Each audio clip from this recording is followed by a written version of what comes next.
Our topic today is fraud. One thing that helps prevent fraud, the safeguard, is financial oversight. Specific question is, what does strong financial oversight look like for a church or Christian ministry board? Yeah, well, this starts with having a financial team or financial review board. Maybe it's your board that serves as this, but some group of people that are overseeing the financials of the church. We would recommend a minimum of 3 leaders review the financials each month, that they have access to it, that they're looking at it, that they're getting eyes on even the transaction detail for certain things and digging into that. That is just a clear step towards organizational maturity that every church or ministry needs to have in place, is a finance team. Small side plug, we created an entire class called FT 101, which essentially would help a church launch and have everything they need to know about a finance team. That's why we made that class. FT financial training. Yeah, FT financial training or finance team. But it's flexible. Yeah.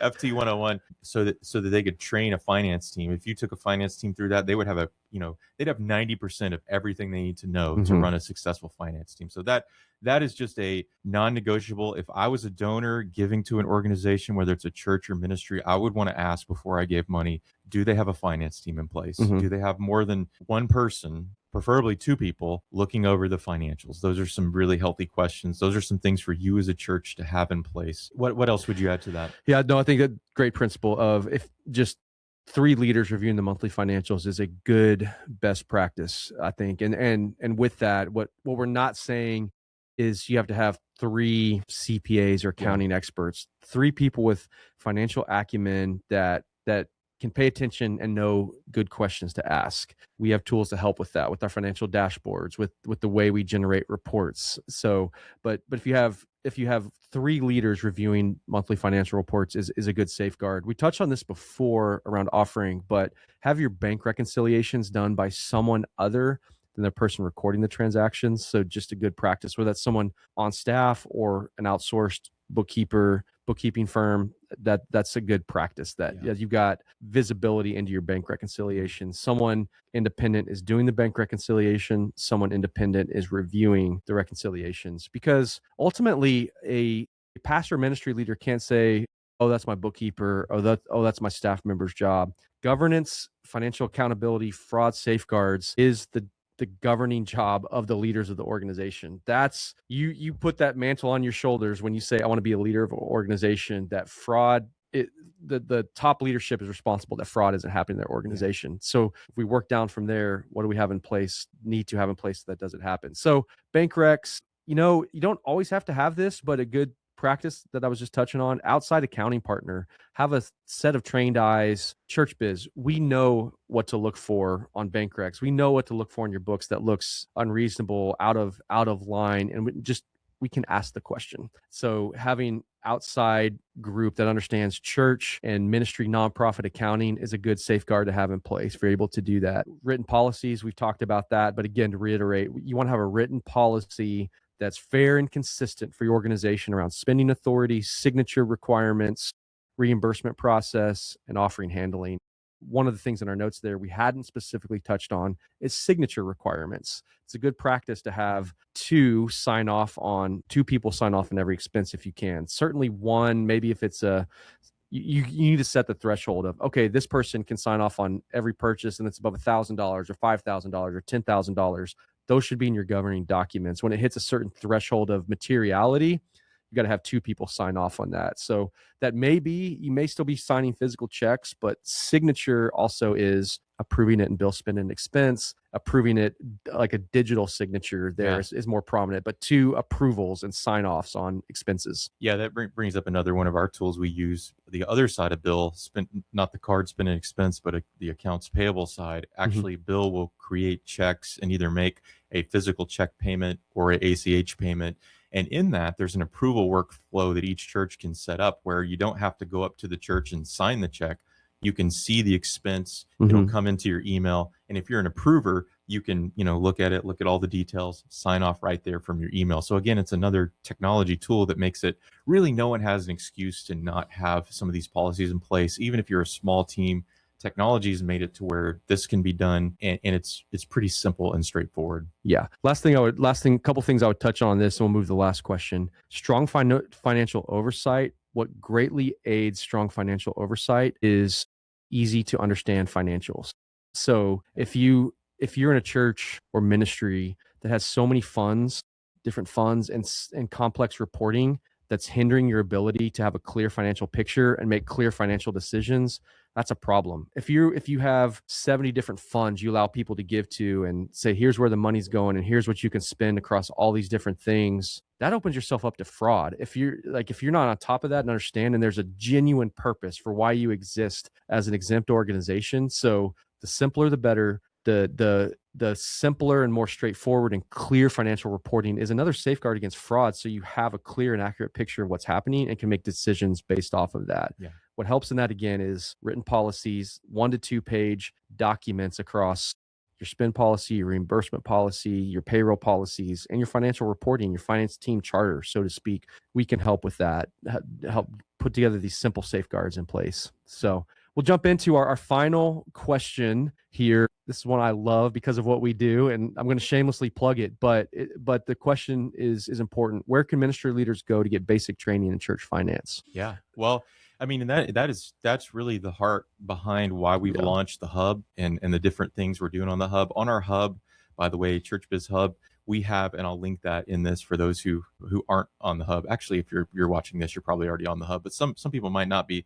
But we have free resources, we have a blog, we have podcasts, we have these resources that we do that our hub subscribers can watch and go back and see different key episodes and different topics. We've got 2 courses on the hub, like I mentioned earlier, Finance Team 101. We've got a church plant finance course that walks a church planter from A to Z, everything they need to know about church finance in a church plant context. And one of the things I'm excited about is we're actually launching an executive leader cohort where we're going to, in the fall, starting September 29th on Zoom, bring together some of our clients, some key speakers on different topics, and we're going to talk about a lot of different of these topics in real life scenarios with different experts on each of those topics. You will be teaching some, I'll be teaching some, and really, we as ChurchBiz, like, yes, we do your books, we do your payroll, we do HR. We want to serve well in those things, but we also, because of everything we've talked about today, we realize there's not a lot of books out there. There's not a lot of churches that are just,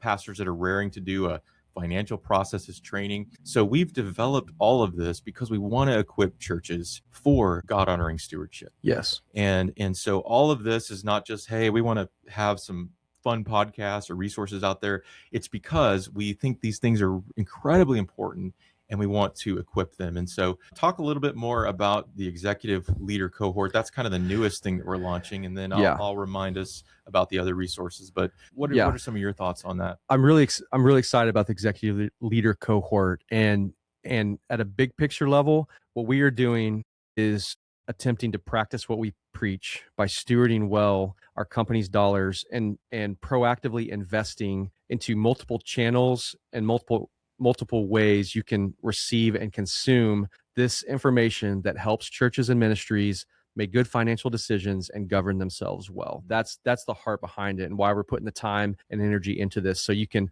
on demand the courses in the hub, all the resources in the hub, these ChurchBiz lives, talking to your CSR. And then we're specifically talking about why the executive leader cohort.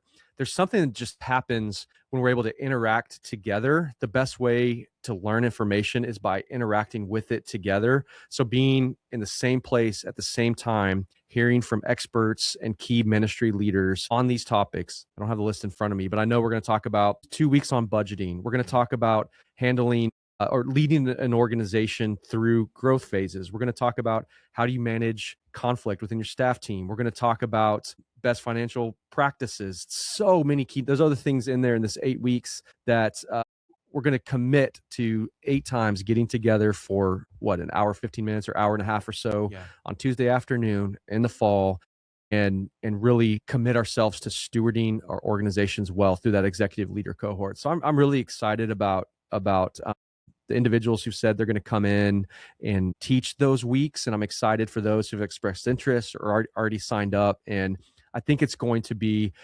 another tool in the tool belt, so to speak, where we have the opportunity to help churches and ministries put these things into place and lead their organizations well. Yeah. I'm really excited about it. I mean, we've got some great topics, some great speakers that are going to come in. It's going to be interactive. There's going to be lots of opportunities for consulting. We've kind of see Finance Team 101 is truly our baseline training for church finance. And this is kind of a 201, if you will, of like going to some of those, even some of the topics we're covering, they're not necessarily core financial topics, but they bump up against financial topics, whether that's, leading organization through change. Well, there's going to be financial implications for that, whether we're talking about conflict. You want to start conflict, start going, look at money, and we start talking about money, it gets sensitive. So how do we handle that?